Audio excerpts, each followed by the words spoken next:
So, good evening everybody, my name's Daniel King and I'm going to give you a summary of the events of today in the Wijk aan Zee A tournament.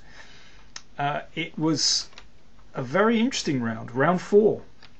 So before the round started we had Hikaru Nakamura out on his own with 2.5 out of 3, with a large chasing pack of course, including the world champion Vishy Anand, who was playing the Chinese player Wang Hao today, and that's the game I'd like to begin with.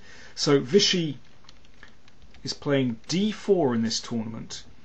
As I mentioned before, he was playing e4 a few weeks ago in London, and I think he was keeping his powder dry. I think basically he was reserving his novelties with d4 for this tournament. So here we go. Against Wang Hao, instead of Queen c2 that he tried against Kramnik, he played from a couple of days ago, he played a much sharper variation, f3, so I think a clear indication that he was going for a win, and his tactics worked out very well indeed. f3 has, well, a kind of mixed reputation. It's a very sharp move indeed, but obviously riskier than Queen c2, which is more solid.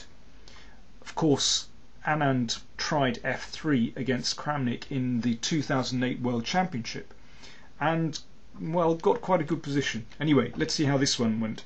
d5 is the normal move. Of course, the aim of f3 is to control the e4 square, and you're now threatening to play e4 again, so black has to do something about that. So he played d5, a standard move, and the game went on. So white has the 2 bishops, and would perhaps like to capture on d5 and play e3 and bishop d3. This is pretty standard. c5 came and white took here, and now knight takes d5. This is a highly theoretical variation, has been seen many times before. It was very popular in the Soviet Union, for example, in the, well, principally the 1950s actually, but has had a bit of a revival over the last few years. So let me get to the critical position. I can't hang around all day, I've got loads of games to get through. Here obviously white is a pawn up, but it's not the best pawn in the world. And what black is trying to do obviously is recapture that pawn, and if he can recapture that pawn, for instance put a knight here without too much damage occurring, then, well, black will have quite a pleasant position because the knight won't be able to get driven away by a pawn.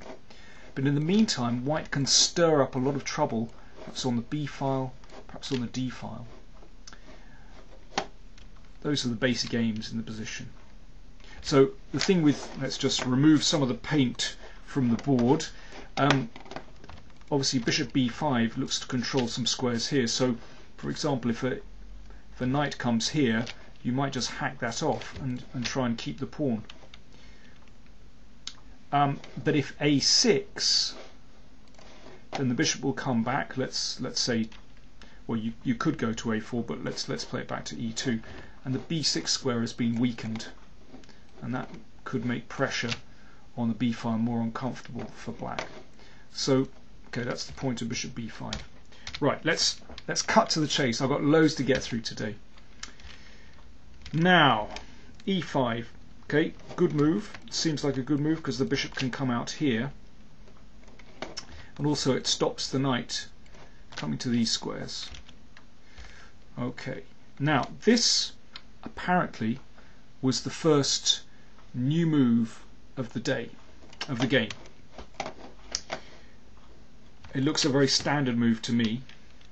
Knight a6 had previously been played, attacking the queen, and if the queen retreats, then the knight gets to c5, and this is the kind of thing I was talking about, this kind of position where the knight has a nice square. In fact, both knights are on good squares, looking at lots of interesting white squares in white's position. And the point is, you can't drive these knights away with a b pawn or a d pawn. And you know, after b6, black is looking pretty solid, pleasant position. So white in this previous game took, and I suppose white is slightly better here, because although black is blockading here quite well, I mean it is an extra pawn. Okay, so Wang Hao avoided that and played bishop e6, and now I assume that Vishy had prepared this move, knight d4, but this must have come as a real shocker. Knight d4, giving up a piece right in the opening. Excuse me a moment, my voice is feeling a bit rough after today. That's better. Anand was playing these moves very quickly indeed. He must have prepared this sacrifice. But it looks very logical somehow. You have two bishops. You have this fantastic pawn center. So white has this beautiful space advantage. And well, let's see what Vishy does with it. So knight came out, and now knight e7.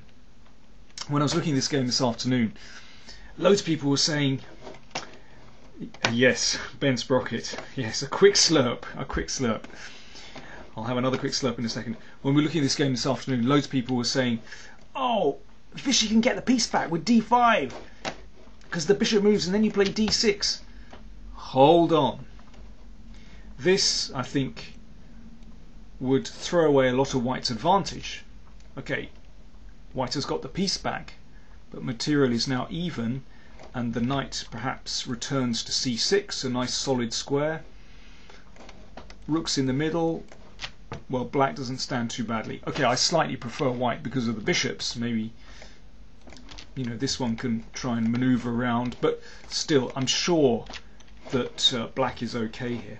No, Vishy played it far more coolly, and instead of playing d5, getting the piece back straight away, he just built the pressure. Very good move, rook d1. Okay, so rook d8, stopping d5, or at least preparing to sacrifice. And now, excellent move from Vishy. If I had more time, I'd be testing you, but I have to rattle on. This very simple move, but very effective indeed. White threatens to play bishop g3, attacking the queen, knocking the queen out of the way, and the knight is on prise. And that's very difficult. Wang Hao, to meet, Wang Hao played a6, but let's see what happens if, for example, he'd retreated the knight. Okay, so black still wants to sacrifice the piece, but then we play, let's for example, bishop g3. So we attack the queen, let's say the queen goes back, and now bishop d6. And with all these really nasty pins, now white is threatening to play d5, and that just rolls black away actually. It's a horrible position. Okay, so these are the problems. Okay, so Wang Hao played a6.